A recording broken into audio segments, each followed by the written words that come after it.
Tired of the same old at business events? Well, this is not the same as last year. The podcast where we blow up the boring and lead the charge into the attendee-first era of business events. I'm Clare Forestier, a business event MC obsessed with transforming audiences from passive observers into dynamic participants at events. Each week we'll challenge the conventions, share actionable tips, and hear from fellow event rebels who are mastering the engagement game. Imagine your attendees begging for more after your next event. That's the magic of prioritising their experience. Ready to ditch the dull and create corporate events your audiences will rave about? Then you've found your tribe. Join the movement. Welcome to Not the Same as Last Year. Welcome back to Not the Same as Last Year. Today's episode wasn't supposed to be about this topic, but you know, sometimes shit happens and you've just got to roll with it. So here we are talking about what to do when things go tits up at your event, but you still need to put your event attendees first. Now, I've been away from the office a lot this month, and guess what? I haven't got a bank of podcast episodes ready to go while I'm off swanning around.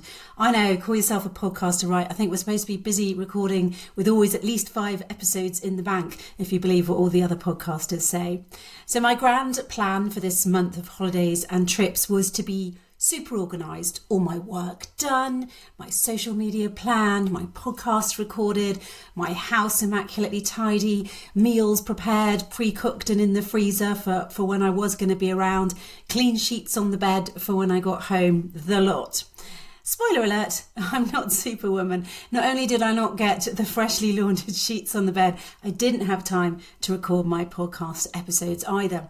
Now, I could blame a broken toe, which seriously slows you down, a migraine that lasted 2 days, teenage kids filling the house with their junk back from uni and so on, festivals, a holiday, going to see Bruce Springsteen again. But who really cares? The point is, shit happens, we get busy, things come up unexpectedly, and we have to adapt. So this episode is actually inspired by all the little things that go wrong in life, because of course things go wrong with bells on in the world of B2B events. And that obviously affects potentially your experience, definitely as an organizer, but definitely your attendees' experience. And let me tell you, as an MC, it's actually the time where I really earn my money, because my clients want moderators and event hosts and people on their team who can handle the glitches and dramas that will inevitably arise, and either help them solve them or manage them so smoothly that the audience, the attendee, is none the wiser, or better yet, charmed by the way that you've resolved them and therefore have had a better experience. Now, at one notable event that I emceed, everything was on track. We had incredible speakers, we had really good plans, we had an agenda that was going to be really fun, energetic, and really allow for collaboration, although ticket sales were a little bit low. And then on the morning of the second day, the venue threw a massive curveball. They closed it to us entirely.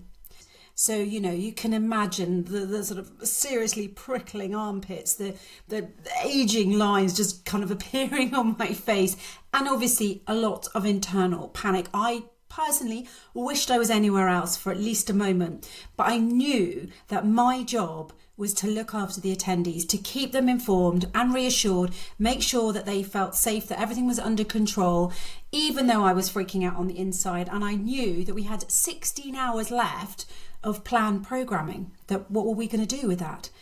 So none of the problems were mine, and they weren't of my making. But I have to admit, there was personal concern for how I might be judged as being part of something like this. But I just put that to the back of my mind, because it wasn't about me. I pulled on my big girl pants and I was there to get it sorted. So here's what I did to navigate the drama.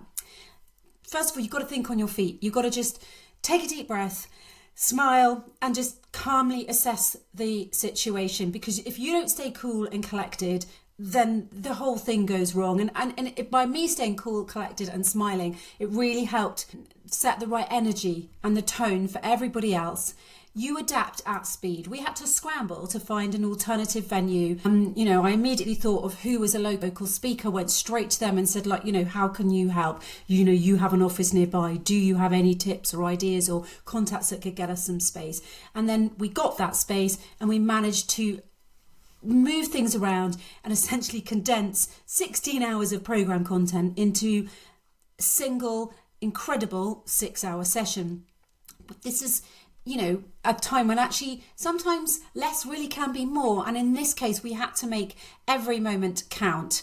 We had to be flexible. We had to have a really positive attitude, and the ability to improvise was really key. Even though we lost 2 full days and finding a venue was an epic challenge, we just focused, what can we do? We just thought solutions, not problems, and then just keeping the energy high, everyone just keeping a smile on their face. It really helped maintain a really positive experience for everyone.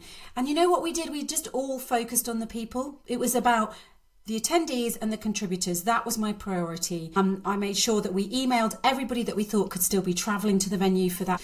We made sure that everybody had emergency contact numbers so they could find out where the new venue was. We acknowledged that there were hiccups and there were problems, but we moved on quickly and we kept the energy positive, as I say. And actually, it's also about not being afraid to engage the audience when something like this happens. When you are faced with a really big setback, get them involved, because actually by saying to everyone, this is the problem, we need a venue, this is the, people really came together and helped. But also, even if you weren't going to go as far as that and you hadn't lost your venue, you can think we've lost some time, or a guest's not turn up or whatever, and then you can facilitate things like an impromptu networking session. And I don't mean by that just leave them alone in a hall to say what the hell's going on, but actually get somebody in there facilitating some kind of session. So what was the result of all of this? It turned out actually to be a hit, and the attendees that stayed and were able to really appreciated the chance to connect more deeply with each other. People really value interaction and feeling like they're part of something special. It helped everybody bond together. And of course, the final point you need to do is really empower your team, because they are your greatest asset in a crisis. If you encourage them to develop their problem-solving skills, it will empower them to make decisions on the spot. So all the way through, when you're working with a team, be thinking like, how can I empower them more there? How would they resolve that situation? When something happens, or you hear of something that's happened at another event, say, how would you guys do it? Let's do a team exercise on how we would resolve that kind of thing. It not only helps spread responsibility, but it encourages people to come up with creative solutions more quickly. I think as well, you need to document your contingency plans. While being adaptable is obviously crucial, you need to think about the things that can go wrong and have pre-planned contingencies to save time and stress. Think about what you do if a key speaker cancelled, if the venue cancelled, if all your technology failed. Share this plan as well with your team so that everybody knows what would happen and be on the same page.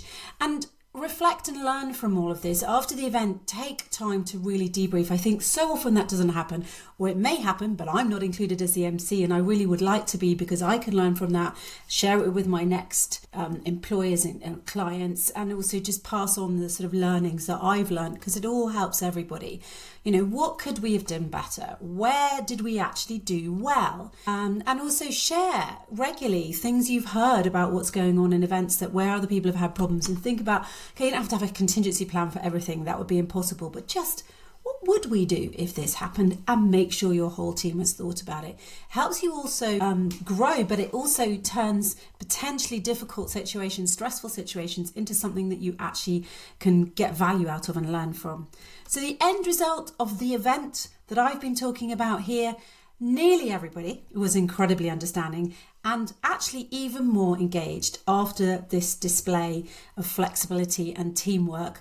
As I said, we had a speaker source us a new venue and get some fab food to it as well in under an hour. She was amazing. The other speakers and attendees just were willing and adaptable, and they made the most of this very revised, very on the fly agenda.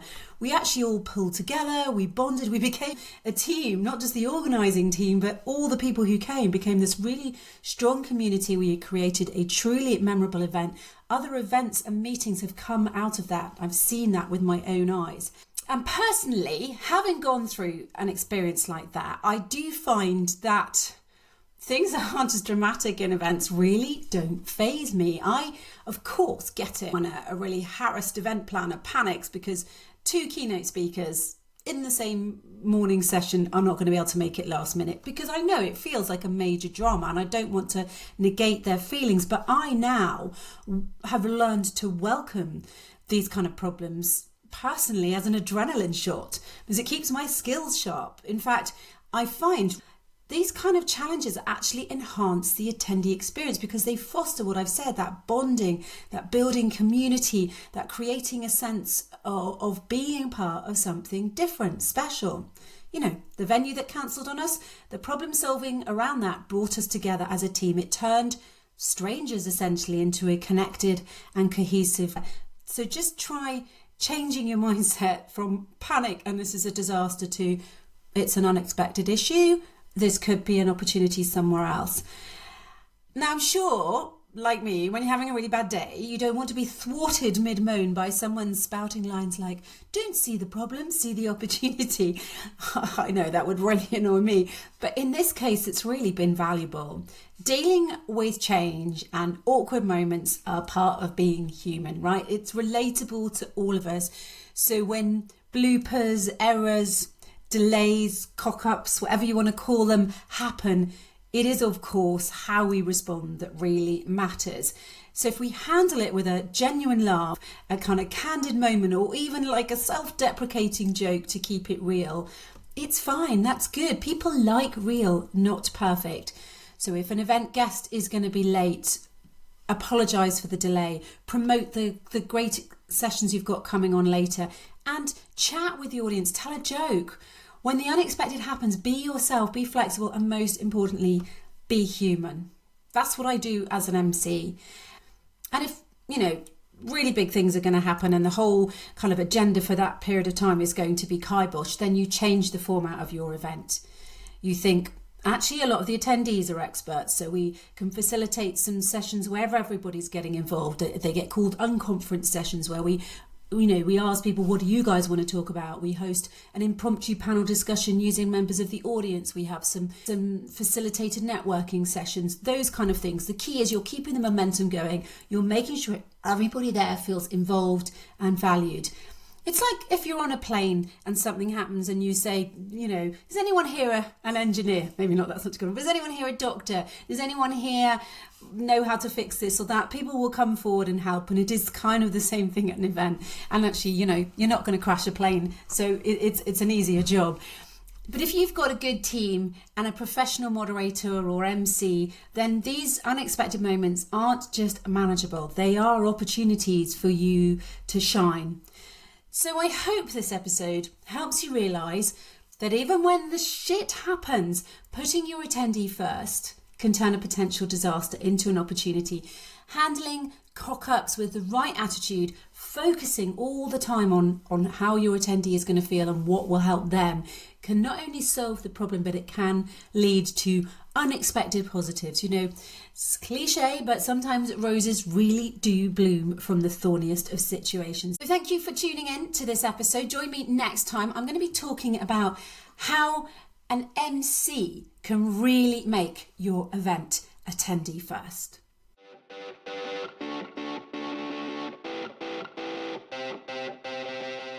And there you have it. I hope you're inspired to revolutionise the attendee experience at your next event. Ready to dive deeper?